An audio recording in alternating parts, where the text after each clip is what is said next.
Dalam Islam, ada beberapa jenis hewan yang dilarang untuk dibunuh karena memiliki peran penting atau status istimewa.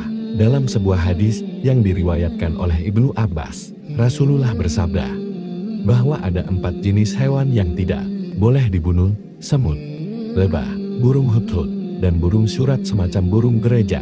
Hewan-hewan ini dilarang dibunuh karena memberikan manfaat kepada manusia atau memiliki peran ekologis yang penting. Lebah, misalnya, menghasilkan madu yang disebut sebagai obat dalam Al-Quran. Semut dihormati karena mereka makhluk kecil yang bekerja keras dan hidup berkoloni. Sedangkan burung hudhud memiliki kisah istimewa dalam Al-Quran, seperti yang tercantum dalam surah An-Naml saat ia membantu Nabi Sulaiman. Larangan ini mengajarkan umat Islam untuk menjaga keseimbangan ekosistem. Dalam Islam, waktu maghrib adalah saat yang dianggap penuh kehati-hatian karena jin dan setan mulai keluar untuk mengganggu manusia. Dalam sebuah hadits, Rasulullah bersabda, "Jika malam mulai gelap, tahanlah anak-anakmu di rumah, karena pada saat itu setan berkeliaran. Setelah waktu itu berlalu, maka biarkan mereka pergi."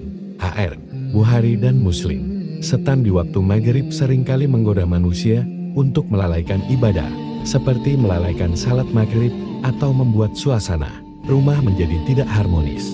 Oleh sebab itu, dianjurkan untuk membaca zikir petang, menutup pintu sambil menyebut nama Allah, dan menyalakan lampu di rumah untuk menghindari gangguan mereka. Waktu maghrib mengingatkan kita untuk menjaga keluarga dan lingkungan dari pengaruh buruk, sekaligus memperbanyak amal ibadah sebagai perlindungan diri. Dalam Islam, gangguan jin adalah salah satu penyebab penyakit non-fisik yang sering disebut sebagai penyakit spiritual atau rohani. Jin adalah makhluk Allah yang tak terlihat, dan sebagian di antaranya bisa mengganggu manusia karena iri, dendam, atau perintah dari manusia lain melalui sihir. Tanda-tanda seseorang terkena gangguan jin bisa berupa mimpi buruk berulang, rasa berat di tubuh tanpa sebab medis, perubahan emosi drastis, hingga gangguan konsentrasi saat beribadah. Dalam Al-Quran, Allah mengajarkan cara perlindungan, seperti membaca ayat kursi Al-Baqarah 255 dan surah Al-Falaq serta An-Nas. Rasulullah juga menganjurkan ruqyah syar'iyyah, yakni doa-doa dari Al-Quran dan sunnah untuk penyembuhan gangguan jin, mengingatkan kita agar senantiasa menjaga keimanan, memperbanyak berzikir, serta menghindari perbuatan syirik. Dalam Islam, jika bertemu Dajjal, ada beberapa hal yang diajarkan untuk melindungi diri. 1. Jangan mendekatinya. Hindari berada di dekat Dajjal, karena ia memiliki tipu daya yang sangat kuat untuk menyesatkan. 2. Tetap teguh pada iman. Ingatlah bahwa Dajjal adalah fitnah besar. Jangan terpengaruh oleh keajaiban yang ditampilkannya, seperti menghidupkan orang mati atau mengubah keadaan dunia. 3. Bacalah surah Al-Kahfi. Rasulullah menganjurkan membaca 10 ayat pertama atau terakhir surah Al-Kahfi sebagai perlindungan dari fitnah Dajjal. 4. Berdoa memohon perlindungan. Perbanyak doa seperti yang diajarkan Rasulullah. Allahumma inni a'udzu bika min fitnati al-masih Dajjal ya Allah. Aku berlindung kepadamu dari fitnah al-masih Dajjal. 5. Cari perlindungan di tempat aman. Jika memungkinkan, berlindunglah di Mekah atau Madinah. Dalam Islam, anjing bukan sepenuhnya diharamkan, tetapi penggunaannya diatur dengan ketat. Rasulullah menyebutkan dalam hadis bahwa malaikat tidak akan masuk ke rumah yang di dalamnya terdapat anjing atau gambar makhluk bernyawa. Selain itu, air liur anjing dianggap najis berat, najis mughalazah, sehingga jika terkena harus disucikan dengan cara khusus, termasuk mencucinya 7 kali, dengan salah satunya menggunakan tanah. Namun, Islam tidak melarang umatnya memelihara anjing untuk keperluan tertentu seperti menjaga ternak, berburu, atau keamanan. Larangan ini lebih kepada menjaga kebersihan, kesucian, dan menghindari hal-hal yang dapat membawa mudarat, baik secara spiritual maupun fisik. Ini menunjukkan keseimbangan Islam dalam menjaga kesehatan, sekaligus spiritualitas umatnya. Dalam Islam, ketika seseorang meninggal, ia tidak langsung menyadari bahwa dirinya telah mati.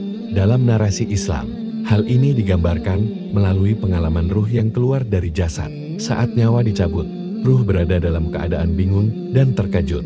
Rasulullah menggambarkan bahwa ruh yang baik akan disambut oleh para malaikat dengan penuh kelembutan dan salam kedamaian. Sebaliknya, ruh yang buruk akan merasa ketakutan dan diseret dengan kasar. Dalam proses ini, orang mati mungkin belum sepenuhnya sadar bahwa kematian telah menjemputnya. Setelah itu, ruh akan diajak untuk melihat jasadnya, terutama saat prosesi pemakaman. Ketika diletakkan di dalam kubur, barulah ruh sepenuhnya menyadari keadaannya. Disinilah pertanyaan dari malaikat Munkar dan Nakir dimulai, menguji keimanannya selama di dunia. Hal ini menjadi pengingat bagi kita untuk senantiasa mempersiapkan diri. Dalam Islam, Hari Valentine dilarang dalam Islam karena bertentangan dengan nilai-nilai agama. Pertama, perayaan ini berasal dari tradisi non-Islam yang berakar pada ritual paganisme dan Kristen, sehingga dianggap tasabun atau meniru tradisi di luar Islam. Kedua, Hari Valentine seringkali dikaitkan dengan perilaku yang melanggar batas syariat, seperti hubungan bebas, pacaran, dan ekspresi cinta di luar pernikahan.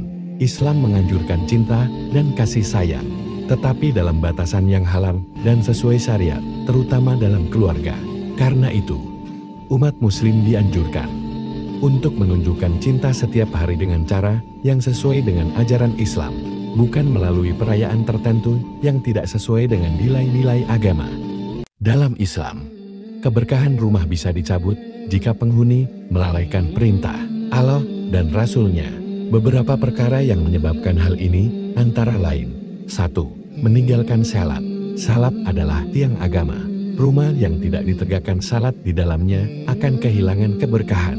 2. Musik dan hiburan haram. Jika rumah dipenuhi dengan hal-hal yang melalaikan, seperti musik haram atau tontonan tidak islami, maka keberkahan menjauh. 3. Kurangnya Al-Quran. Dibaca dan diamalkan, Al-Quran membawa rahmat dan ketenangan. Rumah yang jarang diperdengarkan Al-Quran menjadi seperti kuburan.